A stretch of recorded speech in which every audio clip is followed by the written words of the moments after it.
ابھی چند منٹ کے لیے جو ہے وہ مانچسٹر سے آپ سے مخاطب ہوں گے حضرت علامہ جسٹس ڈاکٹر خالد محمود صاحب رحمہ اللہ کے نواسہ محترم جناب ڈاکٹر حافظ زین محمود صاحب حفظہ اللہ تعالی.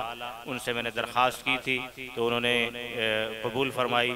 صرف 4 یا 5 منٹ کے لیے وہ آپ سے مخاطب ہوں گے. محترم جناب ڈاکٹر حافظ زین محمود صاحب مانچسٹر سے آپ سے مخاطب ہوں گے. بسم اللہ الرحمن الرحیم. الحمد للہ رب العالمین.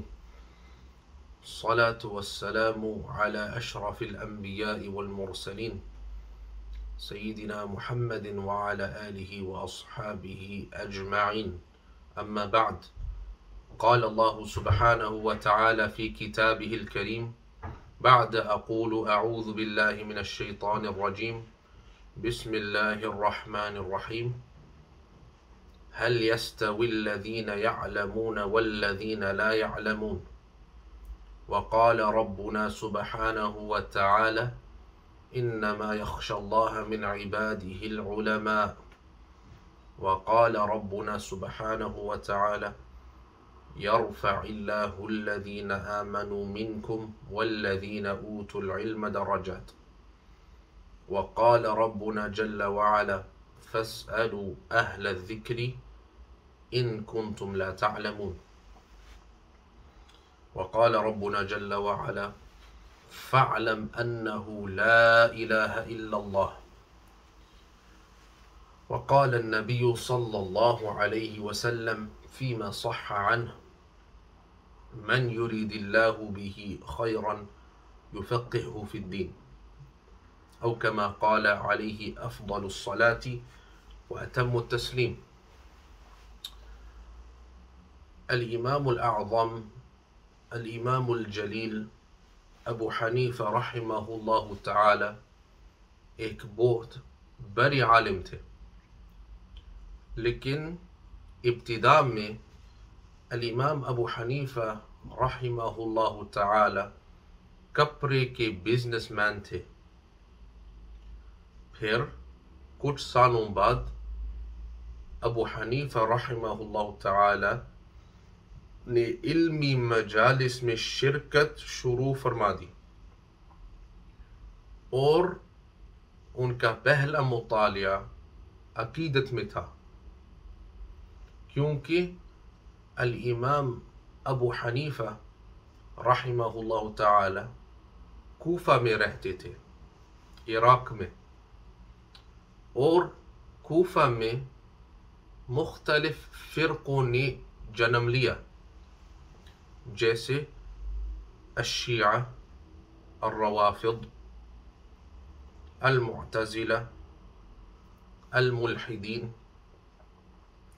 اور الامام ابو حنیفہ رحمہ اللہ تعالی ان فرقوں کے ساتھ مناظرہ کرنا چاہتے تھے. اس لیے الامام ابو حنیفہ رحمہ اللہ تعالی اپنے وقت کے مناظر اسلام بن گئے اور بہت بڑے متکلم بن گئے. پھر کچھ سالوں کے بعد فقہ میں مطالعہ شروع فرمایا اور بہت بڑی فقیہ اور مجتہد بن گئے، اور الامام الاعظم بن گئے، جیسے آج ہم ان کو پہچانتے ہیں. فنسأل اللہ سبحانہ وتعالی ان یرحم امامنا الامام الاعظم الفقیہ المجتہد المتکلم مناظر الاسلام فی زمانہ الامام ابو حنیفہ رحمہ اللہ تعالی، وان یرفع درجاته في الجنة. والحمد لله رب العالمين، وصلى الله وسلم وبارك على سيدنا محمد وعلى آله وصحبه أجمعين. جزاكم الله خيرا. جزاک اللہ. یہ حضرت علامہ صاحب رحمہ اللہ کے نواسے جو مانچسٹر میں پیدا ہوئے اور مانچسٹر میں ہی پڑھا، اور الحمدللہ وہاں MBBS کیا اور پریکٹس کرنے MBBS کی. اور سب سے بڑی بات ان کی خوش قسمتی حضرت علامہ صاحب رحمہ اللہ کی کوئی خاص کرامت ہے کہ انہوں نے گھر میں بیٹھ کر قرآن کی حفظ کرنا شروع کیا تو کسی کو پتہ نہیں چلا، جب حفظ مکمل کر لیا تو تب جا کر گھر والوں کو پتہ چلا کہ بچہ حافظ بن گیا۔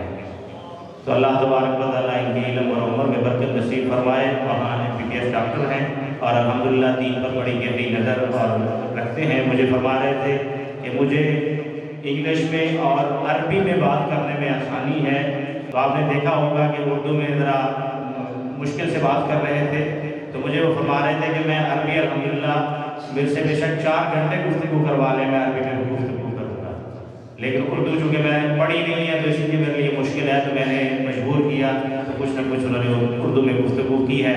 اللہ تبارک و تعالیٰ ان کے علم اور عمر میں برکت نصیب فرمائے۔